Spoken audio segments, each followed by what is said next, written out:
Bonjour mes chers élèves, comment allez-vous? J'espère que vous allez bien. Soyez les bienvenus sur ma chaîne YouTube Cours de français facile avec Hajar. Alors on se retrouve aujourd'hui pour une nouvelle séance de français destinée aux élèves de la 3e année collégiale Ayo-Emmanuel Passerelle. Dans cette vidéo, nous allons voir une autre leçon de langue et communication intitulée « Exprimer la comparaison ». En effet, cette activité a pour objectif d'exprimer convenablement une comparaison. Mais avant d'entamer l'explication de cette leçon, j'aimerais bien vous expliquer la notion de la comparaison. Alors mes chers élèves, la comparaison consiste à rapprocher deux termes ou plutôt deux éléments ayant des points communs en utilisant des constructions grammaticales exprimant la ressemblance ou la différence. Ajoutons à cela que la comparaison comprend toujours au moins deux termes, le comparé et le comparant. Le rapprochement entre ces deux termes s'effectue grâce à un terme comparatif ou ce qu'on appelle l'outil de comparaison. En général, la comparaison établit un rapport d'égalité, d'infériorité ou de supériorité. Passons maintenant aux exemples pour mieux comprendre. Le premier exemple. John est aussi grand que Paul. Cette phrase exprime la comparaison. Elle établit un rapport d'égalité qui se marque en mettant l'adverbe aussi devant l'adjectif grand. Le deuxième exemple. Paul est plus grand que John. Cette phrase établit un rapport de supériorité qui se marque en mettant l'adverbe plus devant l'adjectif grand. Le troisième exemple. John est moins grand que Paul. Cette comparaison établit un rapport d'infériorité qui se marque en mettant l'adverbe moins devant l'adjectif grand. Voici un autre exemple. Maintenant, on va essayer de comparer la voiture de Julie par rapport à la voiture de Pierre. Le premier exemple, la voiture de Julie est plus moderne que la voiture de Pierre.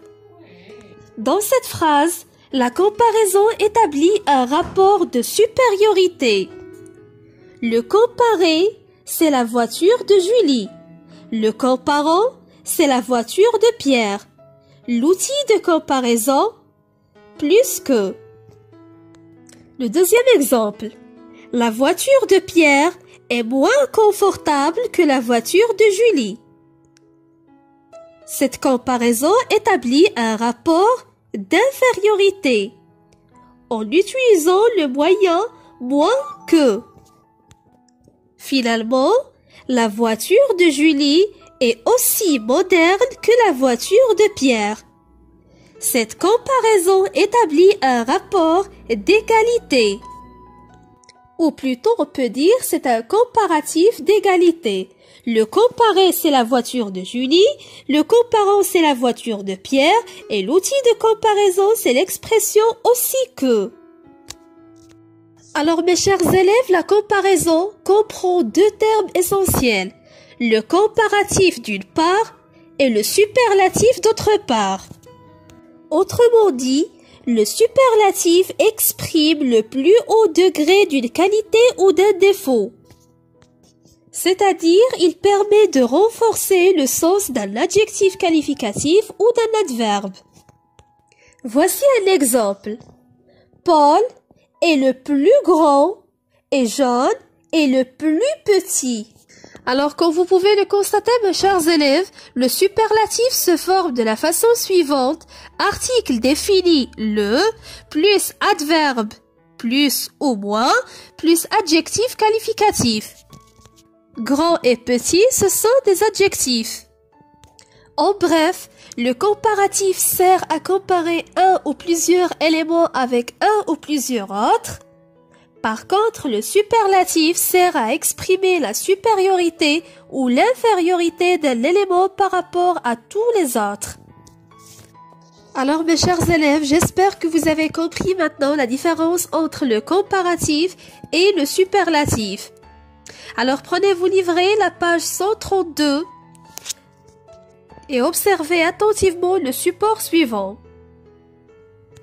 Il s'agit d'un dialogue entre deux personnes, Justin et Gary. Je lis le dialogue. Avons-nous des témoins? Oui, une vieille dame qui promenait son chien près de la scène du crime, mais elle n'a pas pu faire le portrait du suspect. Elle a tout juste aperçu une silhouette assez vague qui ressemblerait à un vampire. Je comprends. La première question, qui parle? C'est Justin. À qui? À Gary. De qui? D'un témoin ou plutôt d'une vieille dame? La deuxième question.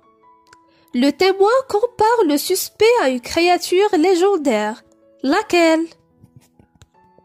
Alors on peut dire que le témoin compare le suspect à un vampire. La troisième question.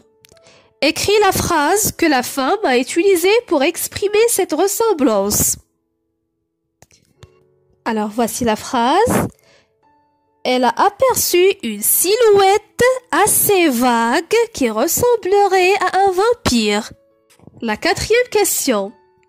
Coche la bonne réponse. Dans cette phrase, on exprime une comparaison, une opposition ou une cause. Bien sûr, on exprime une comparaison. La cinquième question. Classe les constituants de la phrase dans le tableau suivant. Le comparer, l'outil de comparaison et le comparant. Alors le comparer, c'est la silhouette. L'outil de la comparaison, le verbe ressemblerait. Le comparant, un vampire. La question numéro 6. Cette comparaison établit un rapport de supériorité, d'égalité ou d'infériorité? Oui, très bien. Elle établit un rapport d'égalité. La question numéro 7. Coche la bonne case et souligne les moyens employés. Nous avons un ensemble de phrases. C'est à vous, mes chers élèves, de voir s'il s'agit d'un comparatif de supériorité, d'égalité ou d'infériorité ou d'un superlatif de supériorité ou d'infériorité. Alors la première phrase. Cette chute est moins surprenante que celle-ci. Dans cette phrase, il s'agit d'un comparatif d'infériorité. Le moyen utilisé, c'est moins que. B. Ce scénario est le meilleur. C'est un superlatif de supériorité. Le moyen utilisé, c'est le meilleur. La phrase c'est « Ce criminel est le plus dangereux ». La même chose, c'est un superlatif de supériorité. Le moyen utilisé, c'est le plus. D. Cette nouvelle est la moins captivante. C'est un superlatif d'infériorité, oui. Pourquoi on a utilisé le moyen, la moins? La phrase E. L'inspecteur est aussi intelligent que l'agent de police. C'est un comparatif d'égalité. Le moyen employé, c'est aussi que. F. La nouvelle est plus passionnante que le roman. C'est un comparatif de supériorité. L'expression utilisée, c'est plus que. La phrase suivante, il avait un flair moins subtil que son collègue. C'est un comparatif d'infériorité. Parce qu'on a utilisé l'expression moins que. Le suspect est aussi rusé qu'un renard. C'est un comparatif d'égalité. Le moyen employé, c'est aussi qu'un. Et finalement, la dernière phrase. Les yeux du détective ressemblaient à ceux du lynx. La même chose, c'est un comparatif d'égalité. Le moyen utilisé, c'est ressembler. On passe maintenant à la rubrique Je retiens. Complète par infériorité, superlatif, supériorité, de l'infériorité. Alors, comme j'ai déjà signalé au début de la vidéo, la comparaison comprend deux termes essentiels, comparatif et superlatif. Il existe trois types de comparatifs: supériorité, plus que, plus de que, égalité, ressembler, pareil à, aussi que, comme, tel que, et infériorité, moins que, moins de que.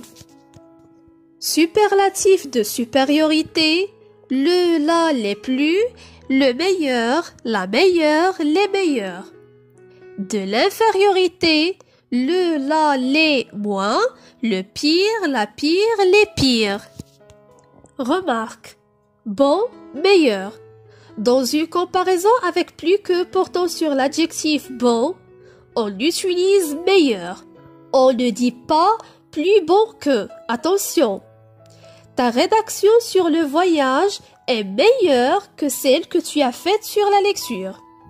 La deuxième remarque, mauvais et pire. Dans une comparaison avec plus que portant sur l'adjectif mauvais, on utilise pire. On ne dit pas plus mauvais que. Ce film est mauvais, mais celui d'hier était pire. On passe maintenant à l'exercice d'application « Je m'entraîne ». Je lis la question. Exprime la comparaison dans les phrases suivantes en prenant en compte les degrés donnés. Infériorité, supériorité, égalité. La première phrase. La nouvelle de Sarah est plus longue que celle de Younes. B. La chute de Sana est plus originale que celle de Jawad. C. La proposition de Khalid est moins intéressante que la tienne. La deuxième question. Complète par un superlatif de supériorité ou d'infériorité. La première phrase. Votre synopsis est le meilleur. Le meilleur, c'est un superlatif de supériorité. B. Ce film policier est le pire. C'est un superlatif d'infériorité. C. Cette équipe est la meilleure. Superlatif de supériorité. La dernière phrase D. Cette nouvelle policière est la plus captivante. Superlatif de supériorité. Je développe et je réinvestis. Amal a été chargé lors d'un exposé de présenter à ses camarades la différence entre le roman et la nouvelle. Aide-la à expliquer ce tableau en utilisant des comparaisons. Alors, dans le premier cas, le récit du roman est long. Par contre, le récit de la nouvelle est court. Pour établir la comparaison, on peut dire « Le récit du roman est plus long que celui de la nouvelle. » 2. Dans le roman, on trouve beaucoup de personnages. Par contre, dans la nouvelle, on trouve peu de personnages. Alors, pour établir la comparaison, on peut dire « La nouvelle a moins de personnages que le roman. » Cette comparaison établit un rapport d'infériorité en utilisant l'expression « moins que ». 3. L'intrigue du roman est complexe. Par contre, l'intrigue de la nouvelle est simple. Pour exprimer la comparaison, on peut dire « Dans la nouvelle, l'intrigue est plus simple que le roman. » Et finalement, dans le roman, on trouve plus de péripéties. Par contre, dans la nouvelle, moins de péripéties. Pour exprimer la comparaison, on peut dire le roman contient plus de péripéties que la nouvelle. Comparatif de supériorité. Tournez la page. Je m'évalue. La première question construit des phrases selon les indications du tableau suivant. On a un ensemble d'outils de comparaison comme plus que, ainsi que et moins que. Vous devez donner des exemples en précisant le rapport de comparaison établi. Dans le premier exemple, on peut dire « Sa tête est ronde comme un ballon ». Comparatif d'égalité. Le deuxième exemple, « Le château est plus grand que la maison ». Comparatif de supériorité. Le troisième exemple, « Je suis content ainsi que ma sœur ». C'est un comparatif d'égalité. Et finalement, Luc est moins intelligent que Xavier. Comparatif d'infériorité. La deuxième question. Caractérise les personnages de ta nouvelle en utilisant des comparaisons. Voici des exemples. L'inspecteur Colombo est plus intelligent que l'agent Gray. Le suspect est rusé comme un renard. Ce criminel est le plus dangereux. Et voilà, j'espère que vous avez bien compris ce cours. Si vous avez des questions, n'hésitez pas de me contacter. Merci de votre attention. À bientôt.